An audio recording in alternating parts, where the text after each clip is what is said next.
Hello students and welcome back to our YouTube channel. This is Harish Nagar and today guys I am going to tell you about the Anglo-Saxon literature.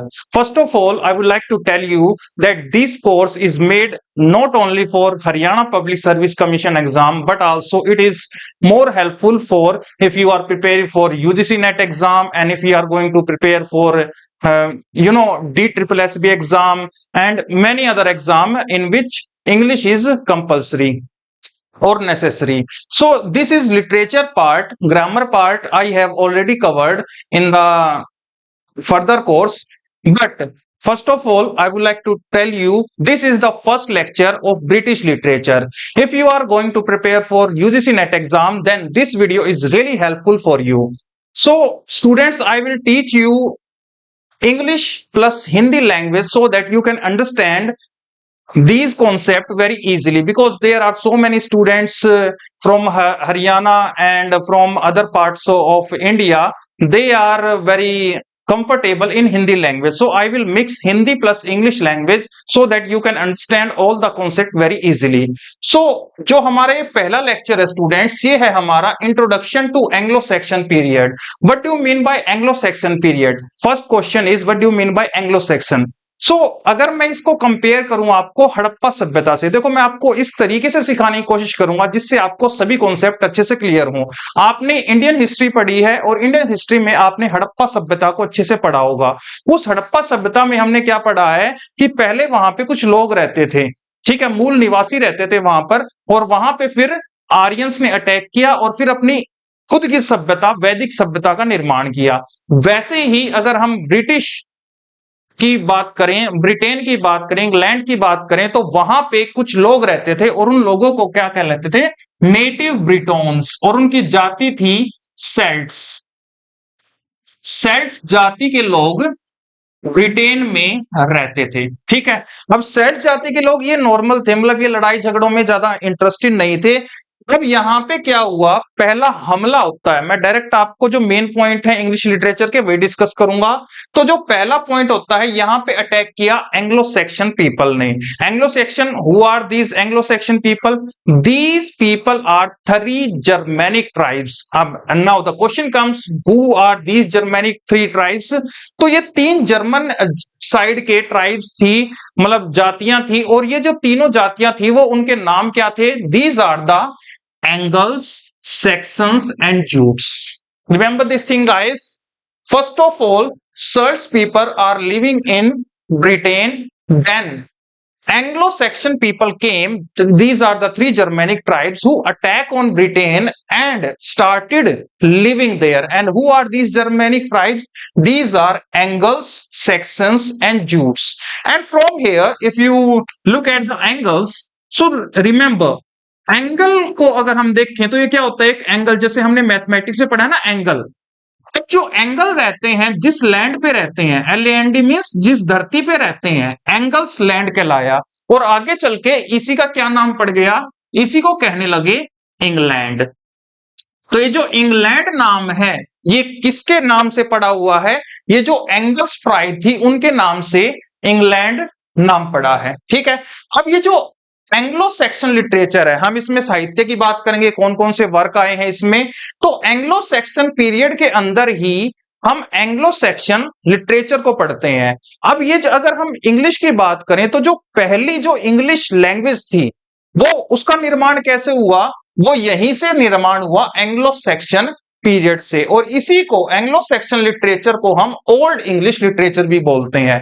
दूसरी चीज यहां से एक और बात आपको clear होनी चाहिए कि जो हमारी ओल्ड इंग्लिश लैंग्वेज है, जैसे इंडिया में संस्कृत लैंग्वेज है, उसी से बनकर हमारी हिंदी बनी, बाकी भाषाएं बनी हैं, वैसे ही ओल्ड इंग्लिश से स्टार्ट होकर हमारी मॉडर्न इंग्लिश का निर्माण हुआ है जो अभी हम पढ़ते हैं. अगर क्वेश्चन आ जाता है कि जो हमारी इंग्लिश है वो कहां से निकली है, तो ये एक जर्मनी लैंग्वेज थी, जर्मेनिक ट्राइब से निकली हुई है, ठीक है स्टूडेंट्स.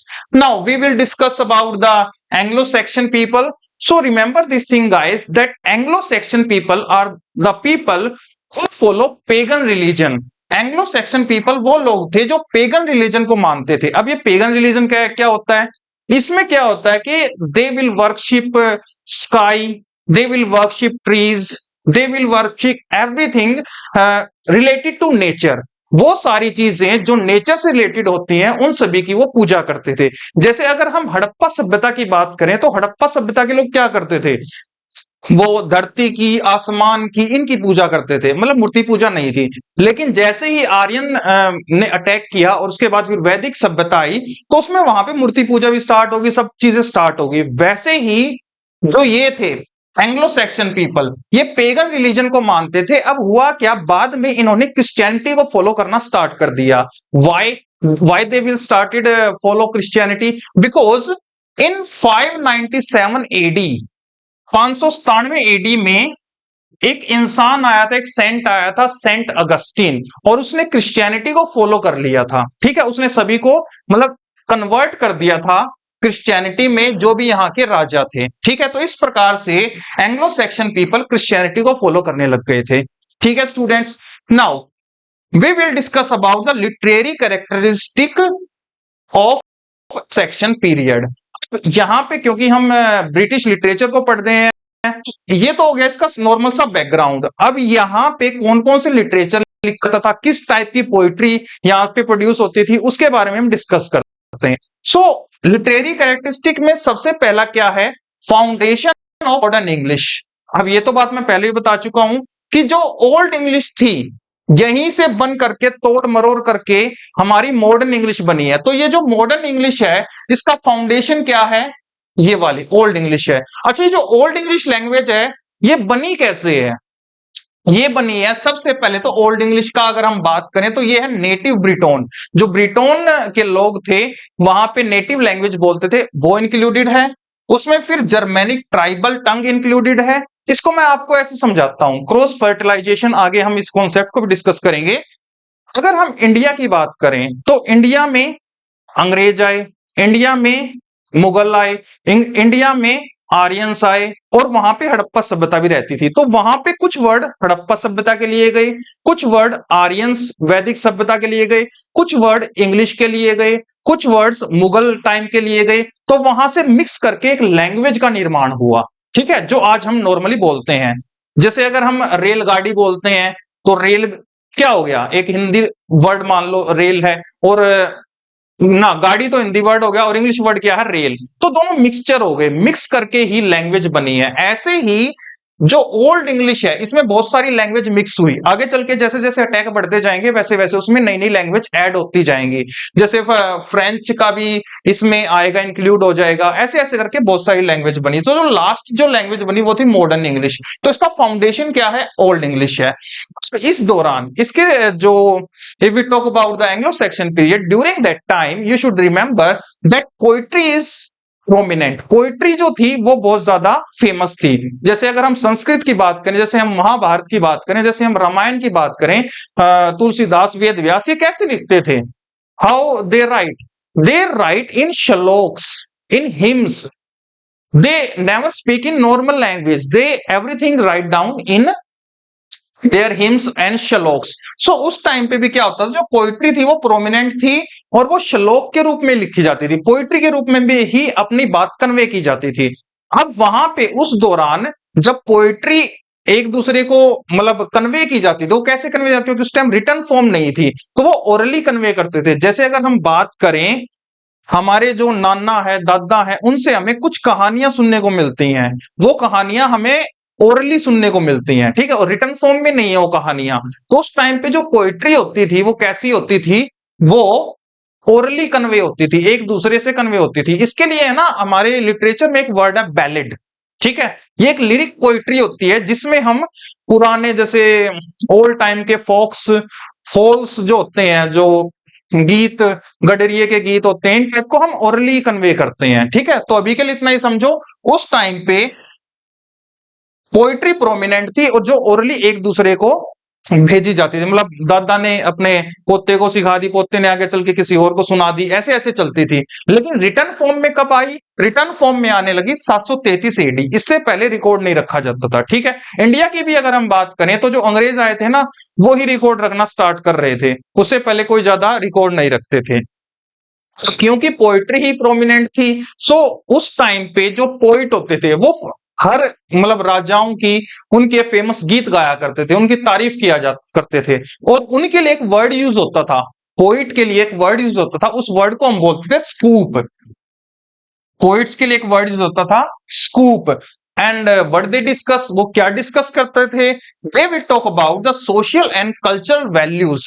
उस टाइम पे कौन कौन से सोशल वैल्यूज थे, कौन कौन से कल्चर वहां पे फॉलो होते थे, उनके बारे में वो गीत गाया करते थे, और उन पोइट को क्या कहा जाता था उस टाइम पे, स्कूप कहा जाता था। ठीक है students, now we discuss about what are the important points in poetry, कि वो कौन कौन से पोइट्री में पॉइंट्स इस्तेमाल करते थे। तो सबसे पहला वो सेसोरा यूज करते थे। सेसोरा मींस एक टाइप से क्या होता है, पोज होता है। पोज मींस एक रुकावट है। जैसे अगर हम कोई भी मूवी देखने लग रहे हैं मोबाइल में, तो उसमें होता है ना पॉज का बटन, पॉज का बटन, वो क्या होता है, रुकावट के लिए। अगर मैं कोई भी सॉन्ग गाऊं और उसमें कहीं पे कोई रुकावट आती है, दैट इज कॉल्ड सेसोरा। जैसे बहुत सारे गाने हैं, एक नॉर्मल सा गाना है, इसमें तेरा घाटा मेरा कुछ नहीं जाता, इसमें तेरा घाटा, अब यहाँ पे रुके, घाटा पे रुके ना, तो इसको हम क्या बोलेंगे, इसको हम बोलेंगे सेसोरा, जहां पे हम रुकते हैं। Next is alliteration. Alliteration words क्या होता है, अलिट्रेशन में हम कोई भी चीज बार बार रिपीट करते हैं, क्या करते हैं, कोई भी चीज बार बार रिपीट करते हैं, पोइट्री में उसे हम बोलते हैं अलिट्रेशन वर्ड्स। जैसे Peter Piper picked A pack of pickle papers, यहां पे पीपी का साउंड आ रहा है। अगर हम यहाँ पे हिंदी में बात करें तो आपने एक वो सुना होगा, अक्सर बोलते हैं, चंदू के चाचा ने चंदू की चाची को चांदनी रात में चांदी की चम्मच से चटनी चटाई।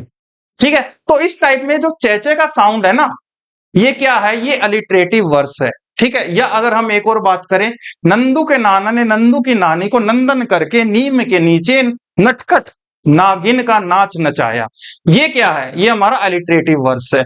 नाउ नेक्स्ट बढ़ते हैं। इसमें एक और पॉइंट है कि पोइट्री में एक और चीज होती थी, एब्स्ट्रैक्ट आइडिया। अब ये एब्स्ट्रैक्ट आइडिया क्या चीजें होती हैं student, abstract idea, if we talk about English grammar, you have studied noun, and in noun there are 5 parts, proper noun, common noun, material noun, and the last part is abstract noun. What is abstract noun? Abstract noun में हम क्या बोलते हैं, भावनाएं, feelings. तो इसका जो main idea था, जो पोइट्री लिखते थे उनमें क्या होती थी, फीलिंग्स बहुत अच्छे से एक्सप्रेस की जाती थी। आइडियाज क्या होते थे, वहां के एब्स्ट्रैक्ट आइडिया को लिया जाता था, यानी उनकी जो थीम होती थी वो क्या होती थी, जैसे होगी लव, हेट, हीरोइज्म, ये सब चीजें उस पोइट्री की थीम होती थी। तो hope you will understand this things students. Write down all the points I have discuss in this whiteboard, then we will discuss the further concept. So first of all, note down all the points students, then we will be discuss the further concepts.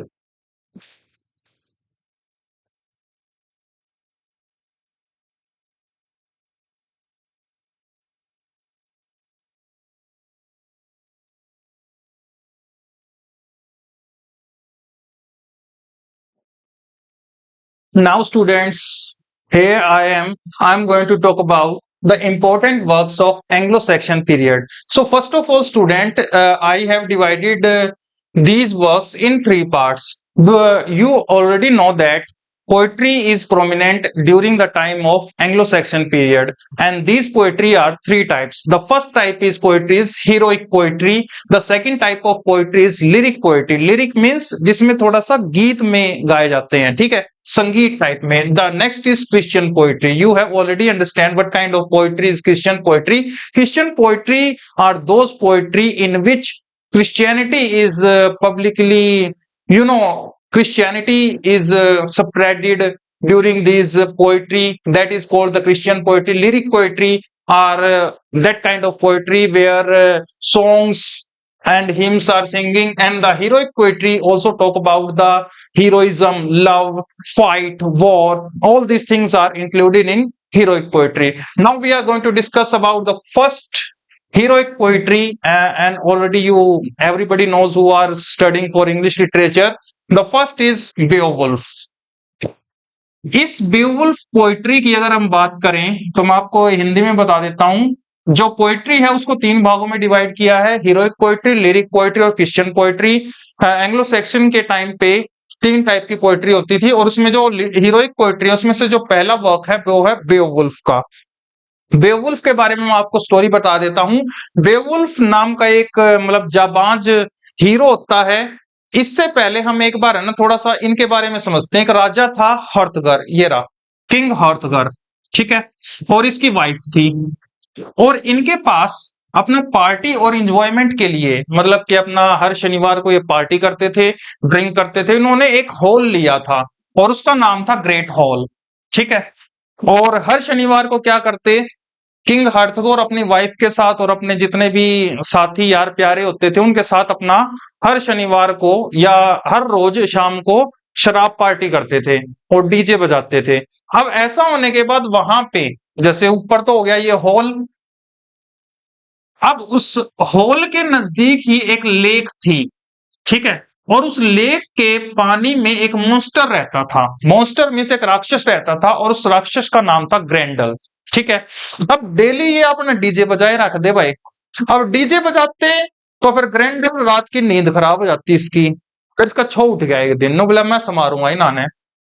ये आया, इसने great hall में तहस नहस किया, बहुत सारे लोगों को अच्छे तरीके से खा गया, आधे लोगों को तो, और आधे लोगों को पीट छीत के हमने बजा दिए। अब हुआ क्या नेक्स्ट, ये जो किंग हर्थगर था इसने सोचा कि ये तो डेली का रूटीन है, हमने तो डेली डीजे बजाने हैं, और ये जो लेक मॉन्स्टर है ये तो हमने जीण नहीं देवा, ये तो हमने बसने नहीं देवा है। तो इसके लिए, इस ग्रैंडल को मारने के लिए एक हीरो का तैनात किया गया और उस हीरो को बुलाया गया, और उस हीरो का नाम था बेवुल्फ, ठीक है। तो बेवुल्फ को बुलाया गया। अब बेवुल्फ अपना वर्दी वर्दी पहन के चाल पड़ा भाई। चलने के बाद वहां पे पूछा, इसने बोलिया हाँ ताऊ के जी में है। तो अर्थगोर बोला भाई इतना पीछे मिल जाएंगे फुल, लेकिन इसने समार दे ग्रैंडल ने, ठीक है, ये मॉन्स्टर आवे है डेली और हमारे स्वादा में बिगन गाल दे है। तो इसके बाद क्या होता है, जो हीरो है वो बेवुल्फ है, he started fighting, he ready, then when we will fight with Grendel, I will kill Grendel and you will enjoy the party। तो शाम को क्या होता है, किंग हर्थगोर अपने सभी साथियों के साथ मिल करके पार्टी को स्टार्ट करते हैं। पार्टी को स्टार्ट करते ही ग्रैंडल के कानों में वो साउंड पड़ता है, साउंड पड़ते वो गुस्सा हो जाता है और पहुंच जाता है उस ग्रेट हॉल में। और वहां पर जो बेवुल्फ होता है ये अपना फुल सूट बूट में होता है, फुल तलवारबाजी सब कुछ रेडी लिए होता है, अपने हाथ में हथियार लेके बैठा होता है। फिर देखता है वो ग्रैंडल को, ग्रैंडल को देखते उसे समझ में आ जाता है कि ग्रैंडल बिना हथियार के है। अब यहां से हीरोइज्म का बात आती है, वॉर हमेशा बराबरी वालों में होती है, याद रखना दोस्तों, वॉर हमेशा किस में होती है, बराबरी वालों में होता है। हमेशा स्टेटस और स्टैंडर्ड देख के फाइट की जाती है, कभी भी अपने से जो कमजोर है उससे कभी फाइट नहीं करनी चाहिए। और यही हमें कहां से शिक्षा मिलती है, इस बेवुल्फ हीरो से शिक्षा मिलती है। इसे पता चला कि ग्रैंडल के पास तो कोई हथियार ही नहीं है, इसने अपने हथियार भी फेंक दिए। ये होती है बराबरी की लड़ाई, इसे बोलते हैं हम हीरोइज्म। और फाइट स्टार्ट होती है और वो जो बेवुल्फ होता है इस ग्रैंडल के हाथ को तोड़ के अलग कर देता है, और वहां से भागता हुआ ग्रैंडल वहां पे लेक में जाकर के मर जाता है। इसके बाद इसकी मदर भी आती है जिसको बाद में बेवुल्फ मार गिराता है। तो ये है स्टोरी किसकी, बेवुल्फ की। क्लियर है स्टूडेंट्स, इसके बारे में डिटेल में आप नोट्स मिल जाएंगे उसमें पढ़ लेना, ठीक है। नाउ नेक्स्ट इज, ये जो बेवुल्फ है इसमें क्या है, इसके जो पॉइंट है वो क्या है, इसमें अलिटरेटिव वर्ड्स यूज किया है। अभी थोड़ी देर पहले हमने डिस्कस किया था अलिटरेटिव वर्ड्स क्या होता है, रिपीटेशन होती है कॉन्सोनेंट साउंड की, तो वो अलिटरेटिव वर्ड्स कहलाता है। अब इसमें राइम नहीं थी, रिदम नहीं था। अगर हम बात करें जैसे रिदम कैसे, जो ये होता है ना rhyme reverse stanza A B इस तरीके से, पहली जो लाइन है वो थर्ड लाइन से क्या करेगी, रिदम करेगी, जो सेकंड लाइन है वो फोर्थ लाइन से रिदम करेगी, इस टाइप से राइम नहीं था, ठीक है। तो बेवुल्फ के इस वर्क में राइम नहीं था। नेक्स्ट इज एक है जे.आर. टोल्किन, काफी फेमस राइटर है, इन्होंने एक वर्क लिखा है जो उसको हम पढ़ेंगे, lord of the flies. Lord of the flies, this is the famous work written by J R R. Tolkien.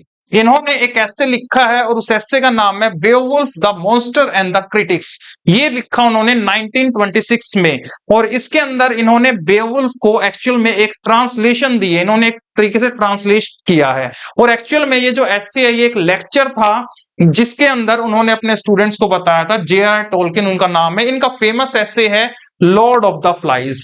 You have studied this Lord of the flies in your MA English course during that time. Many students have studied.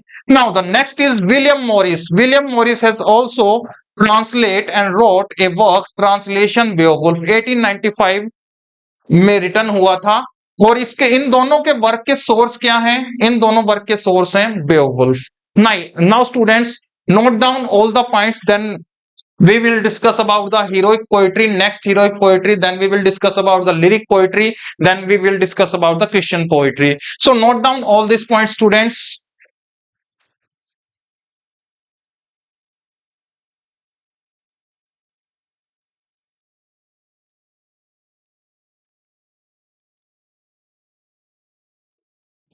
Now students, after Beowulf we are going to discuss about the other heroic poetry. The next heroic poetry is Waldair. This is not so important, but you have to understand this fact that while you are going to prepare for UGC NET or other HPSC exam, you should study every and each and everything.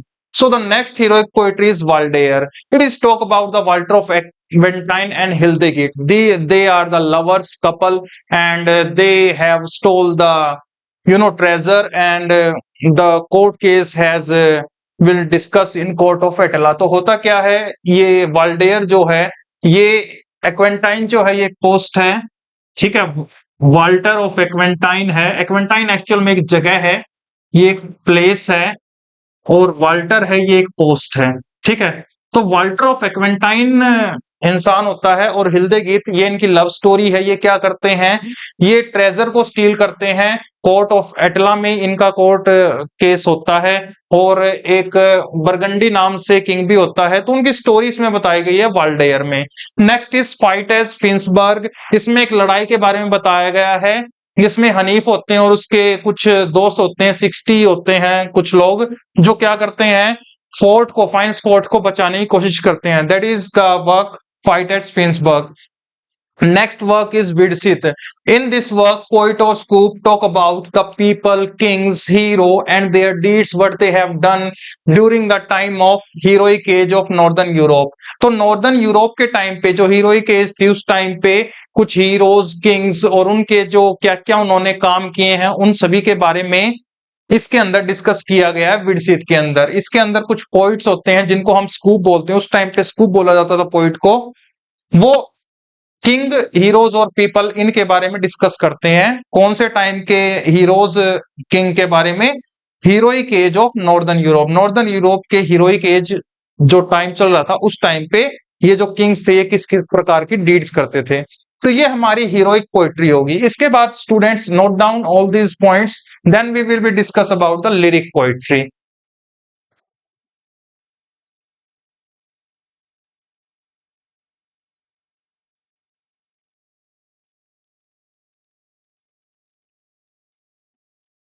Now students, we are going to discuss about the lyric poetry.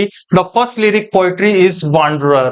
It is about an old man in which during that time when this old man in his youth, there was an attack happen, and he lost his family members, his friends. तो actual में होता क्या है, lyric poetry में जो पहली poetry है वो है वांडरर।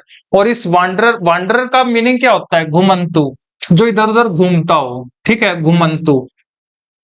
उन इंसानों को हम वांडरर बोलते हैं। तो इसमें होता क्या, एक बूढ़ा सा आदमी होता है, और ये एक अटैक के बारे में बताता लोगों को कि जब ये जवान था तो इसके ऊपर एक अटैक हुआ था, जिसमें इसने अपने फैमिली मेंबर्स को खो दिया, अपने फ्रेंड्स को खो दिया, अपने किथ एंड किन्स को खो दिया। उसके बारे में ये बताता है, और ये बोलता है कि हमें कभी भी किसी से लड़ाई नहीं करनी चाहिए। तो उसके बारे में डिस्कस करता है इस वांडरर के अंदर। Next is the seafarer. This poem describe about the hardship of life in winter sea। ये एक्चुअल में क्या बताती है कि जब कोई भी इंसान विंटर में, सर्दियों में सी के पास रहता है, समुद्र के पास रहता है, तो किस टाइप की वहां की लाइफ होती है, किस टाइप की उन्हें हार्डशिप फॉलो करना पड़ता है। समुद्र में तूफान आता है, ठंड में वो वहां पे उनके जो शरीर वो जम जाता है, किस तरह के वो वहां पे लाइफ जीवन व्यतीत करते हैं, उसके बारे में यहाँ पे बताया गया सी फेयरर में। ठीक है, और इसके बारे में एक इंपॉर्टेंट पॉइंट है, इस सी फेयरर को अमेरिकन पोइट है एक इजरा पाउंड, मोस्ट इंपॉर्टेंट है पॉइंट, एक इजरा पॉइंट नाम की अमेरिकन राइटर है, उन्होंने इस सी फेयरर पोयम को मल्टीपल टाइम में ट्रांसलेट भी किया है। ये मोस्ट इंपॉर्टेंट पॉइंट है स्टूडेंट्स, इसको नोट डाउन कर लेना।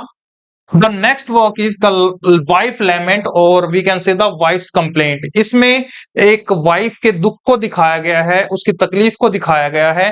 Talk about the grief of female speaker represent her state of despair। About it is talking about a woman। ये एक महिला के बारे में बताया गया कि किस प्रकार वो उदास होती है, उस दौरान उसके अंदर क्या क्या फीलिंग्स होती हैं, एक वाइफ के अंदर क्या क्या फीलिंग्स होती हैं जब वो दुखी होती है, तो उसके बारे में सारी जानकारी इस पोएम के माध्यम से मिलती है। The wife lament, the wife's complaint, इसके अंदर वो कंप्लेंट करती है।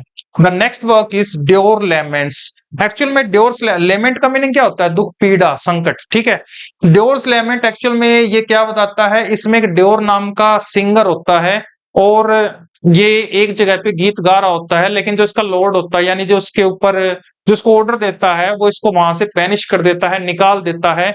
अब ये घूम घूम कर क्या कर रहा है, गीत गाने लग रहा है, और उस दौरान ये सभी को बोलता है कि एक ना एक दिन इसके जो लॉर्ड हैं, जो इसके भगवान हैं, जिन्होंने इसे बैनिश किया है, वो उसे वापस ले लेंगे और सब कुछ अच्छा हो जाएगा। और इसी होप के साथ वो सभी को ये गाना गाता है, और इसी को हम बोलते हैं ड्योर लेमेंट। ठीक है, the next poem is lyric poetry is husband message. अब हस्बैंड मैसेज में क्या होता है, इसमें एक आदमी होता है, एक पति होता है, वो वॉर में चला जाता है, लड़ाई में जाने के कारण उसको अपना घर छोड़ना पड़ता है, अपना होमलैंड छोड़ना पड़ता है, और अपनी वाइफ को वहीं पे छोड़ना पड़ता है। जैसे आपने बॉर्डर मूवी में देखा होगा, सुनील शेट्टी का जो सीन आता है, उसमें क्या होता है, जाते हुए लम्हो जरा ठहरो मैं भी तो चलता हूं, जरा उनसे मिलता हूं।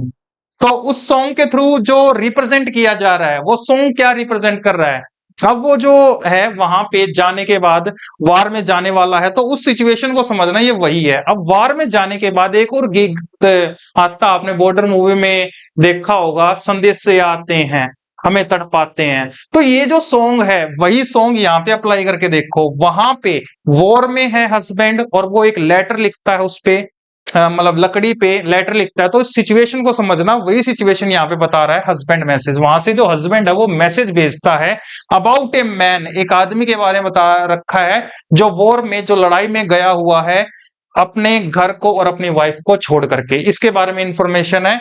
ये आपको इतना ही याद रखना है, लिरिक पोइट्री के अंदर there are these are five kind of lyric poetry। The first kind of poetry is the wanderer, about an old man, and in his youth there was an attack and he lost all his family members and kith and kin। The next is seafarer, discuss about the hardship of life in wintry sea। The next work is the wife lament, about the grief of a woman, about the situation of it despair, जब वो उदास होती है उसके बारे में बता रखा है, वाइफ के बारे में।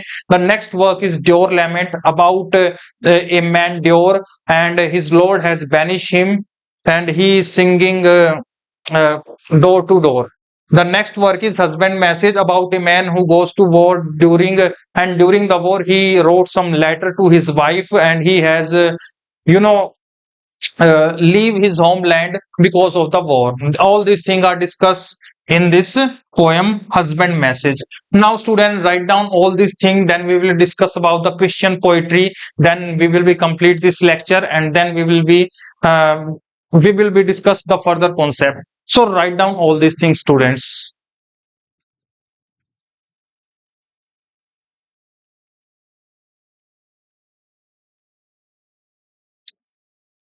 Now students, we are going to talk about the important works of Anglo-Saxon period, and now we are come on the Christian poetry। Now the first poet of Christian poetry is Caedmon। He is a good poet, and when he is a young shepherd, but he was not able to sing, but then God gave him a boon, and then he started singing, and during that time everybody insult him that you are not able to, you know, no, you are not able to sing for the god, but god give him a boon, and then he started singing and he wrote a work called hymn, and it is written in honor of god. तो actual में होता क्या है कि जो कैडमन होता है एक पोइट है, एक यंग शेफर्ड है, और ये जहां पे रहता है वहां पर बहुत सारे मतलब एक मतलब शेफर्ड्स का एक ग्रुप होता है। वो आपस में क्या करते हैं, एक हार्प होता है। हार्प मतलब एक तरीके से ये समझ सकते हो, वो बीन बजाने वाला टाइप से, एक हारमोनियम टाइप से होता है। वो एक दूसरे को पास करते हैं, और जिसके पास सॉन्ग रुक जाएगा, जिसके पास भी वो हार्प होगा, फिर वो एक सिंग यानी एक गाना गाएगा। जैसे आपने वेलकम मूवी में देखा होगा ना, वो लास्ट के टाइम पे वो ऐसे गाना बजाते हैं, और जहां पे भी रुक जाएगा फिर उसे कुछ ना कुछ मतलब उसको छलांग मारनी पड़ेगी। ऐसा ही कुछ काम था। तो कैडमन को गाना नहीं गाना आता था, और सभी फिर इसकी इंसल्ट करते हैं कि तुझे तो गाना भी नहीं गाना आता। तो उस रात को वो आराम से रोता हुआ सो जाता है। सपने में भगवान जी प्रकट होते हैं और उसको आशीर्वाद दे देते हैं कि जा बेटा जा, जी ले अपनी जिंदगी। और जैसे ही वो सुबह जागता है तो वो गाना गाना शुरू कर देता है, और वो जो पहला वर्क लिखता है वो लिखता है हिम, HYMN, हिम्स होते हैं ये। और ये किसके लिए लिखता है, ये ऑनर ऑफ गॉड के लिए लिखता है। क्यों लिखता है, क्योंकि भगवान ने उसे बोलने की मतलब गाना गाने की इसे एक पावर दी थी। तो इस वजह से कैडमैन भगवान के ऊपर लिखता था। इसी वजह से he is also called Anglo Saxon Milton. Anglo section period के टाइम पे ये भगवान के ऊपर लिखता था, इसलिए इसको एंग्लो सेक्शन मिल्टन बोलते हैं। मिल्टन के बारे में है, everybody knows that who is Milton, he who has written the Paradise Lost, about the forbidden fruit, about the fall of man, Adam and Eve. All these things are discussed in Paradise Lost and the New Testament. And if you study the Bible, the New Testament and Old Testament, all the things are discussed in one line of Adam and Eve, fall of Adam and Eve after eating the forbidden fruit. And Paradise Lost, written by John Milton, make a huge work. So Milton also wrote on God, and Cadman also wrote on God. That's why he was called Anglo-Saxon Milton. Now the next poet is bed. यहाँ पे एक चीज ध्यान रखना, Anglo Saxon Milton उसको क्यों बोलते थे, क्योंकि मिल्टन भी भगवान के ऊपर लिखता था और कैडमन भी भगवान के ऊपर लिखता था। इस वजह से उसको क्या बोलते हैं, कैडमन को एंग्लो सेक्शन मिल्टन बोलते हैं। The next poet is Bede. He wrote the ecclesiastical history of English people. Most important work है ये। जो बेड थे उन्होंने लिखा था ये वर्क, और इसके अंदर क्या क्या इंफॉर्मेशन मिलती है। सबसे पहले इंफॉर्मेशन मिलती है एंग्लो सेक्शन इंग्लैंड के बारे में। इसके अंदर है जो अर्ली एंग्लो सेक्शन इंग्लैंड है उसकी क्या हिस्ट्री थी, उसके बारे में सारी चीजें बताई गई हैं। और डेवलपमेंट ऑफ क्रिश्चियनिटी, क्रिश्चियनिटी का किस प्रकार से डेवलपमेंट हुआ था, किस प्रकार से वो ब्रिटेन में आई थी, कैसे सेंट अगस्टिन लेके आए थे, उसको इसके बारे में डिस्कस है।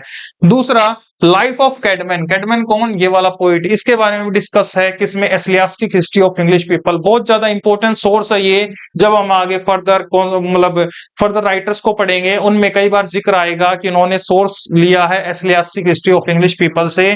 किंग लियर का भी जिक्र यहीं से आता है शायद, ecclesiastical history of English people written by William Shakespeare, you already know.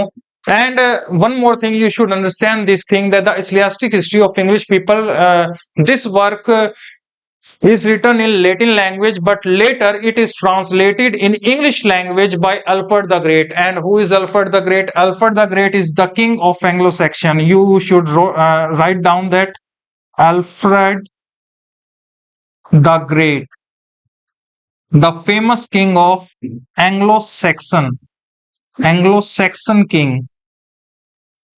And most important thing you should remember about the Alfred the Great, that he has written,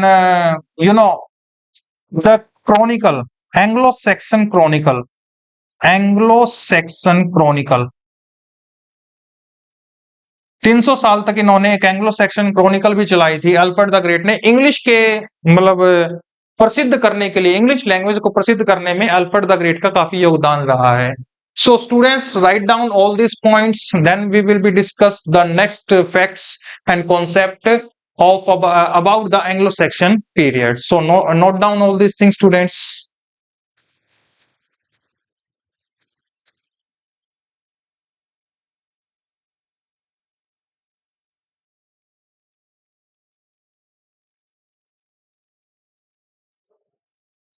now students, अब हम बात करते हैं next poet is Cynewulf. This poet is famous for his sign. Actually, when he wrote his work, after that written his work, he is the first poet who make his signature. Then he is the first poet who signed his poem. So he signed his poem. This is the main important point about Saina Wolf. He wrote these works: Faiths of Apostles, Juliana, Ellen, and Christ. These are the works you should remember only. The titles are important only, and he is the first poet who signed his poem. तो Saina wolf एक पहला poet था जो अपने poem के नीचे sign करता था। दूसरा, साइन से क्या याद रख सकते हो तुम? साइना वुल्फ साइन, ठीक है। यही ऐसा राइटर था। और इसने कौन कौन से वर्क लिखे हैं, पोएम लिखे हैं? Fates of the Apostles, Juliana, Elene और क्रिस्ट, ठीक है। इसमें जो है, अगर हम क्रिश्चियन पोएट्री की बात करें, we talk about the Christian poetry. In this poetry there is an important poem and the name of that poem is the dream of the rood. ये मोस्ट इंपॉर्टेंट पोएम है, dream of the rood. And also a question has also come in UGC NET exam from this poem dream of the rood. इस poem के अंदर क्या है, जो narrator होता है उसे एक सपना आता है और उस सपने के अंदर वो क्रॉस से बात करता है। क्रॉस मींस कौन सा क्रॉस? ये वाला क्रॉस, ठीक है, ये वाला प्लस का निशान। ये वाला कौन सा प्लस का निशान है? जिसके ऊपर जीसस क्रिस्ट को क्या था? लटका दिया गया था। जीसस क्रिस्ट को लटका दिया गया था। उस क्रॉस से कौन बात करता है? ये नरेटर बात करता है। And you should remember one more important thing, that poem is divided into 3 separate section. So students, note down all these things, then we will be completed this lecture after 10 or 12 minutes. Okay student, write down all these things.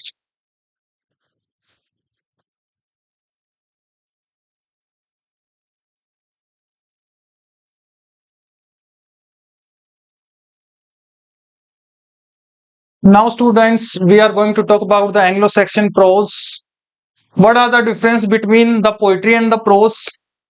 Actually poetry जो होती है उसमें क्या होता है, हम एक rhythm में गाते हैं। प्रोज में क्या होते हैं, पोइट्री नहीं होती, ठीक है। गद्य और पद्य आपने हिंदी में सुना होगा, ये वही चीज है, पोइट्री एंड प्रोज। तो ये एक रिटन एंड स्पोकन लैंग्वेज होती है। अब ये क्यों इस्तेमाल की गई, इसके बारे में भी हम यहाँ पे डिस्कस करेंगे। लेकिन जो प्रोज होता है ना, ये पोइट्री नहीं होती, ठीक है। जैसे पद्यांश और गद्यांश, ये गद्यांश होता है, प्रोज एक्चुअल में गद्यांश होता है, ठीक है। तो एंग्लो सेक्शन प्रोज का डेवलपमेंट कैसे हुआ, इसके बारे में थोड़ा डिस्कस करते हैं। In the process of Christianization of England, prose developed. कि भी जब लोगों को, क्योंकि मैंने आपको बताया पेगन रिलीजन को फॉलो करते थे। पेगन रिलीजन मीन स्काई को, मतलब जो प्रकृति है इसको मानते थे वो भगवान। लेकिन क्रिश्चियनिटी आने के बाद जीसस क्रिस्ट को मानने लगे। अब एक चीज बताओ, क्रिश्चियनाइजेशन कर रहे थे, यानी वो लोगों को कन्वर्ट कर रहे थे क्रिश्चियनिटी में। अगर हम किसी को भी धर्म में परिवर्तन करते हैं तो हम उसको किस तरीके से परिवर्तन करेंगे? हम उसको श्लोक सुनाकर, यानी पोइट्री सुनाकर कन्वर्ट कर सकते हैं, या उसको प्रोज सुनाकर, यानी कि हम उसको कहानियां सुनाकर या नॉर्मल अपनी भाषा में बोल करके उसे कन्वर्ट कर सकते हैं, या श्लोक सुनाकर। तो आप कहोगे जी नहीं सर, श्लोक तो हम जैसे कोई भी श्लोक सुनाते हैं तो उसको समझ में नहीं आएगा। तो हम क्या करेंगे, हम उसको पोइट्री में ना सुना करके प्रोज में सुनाएंगे।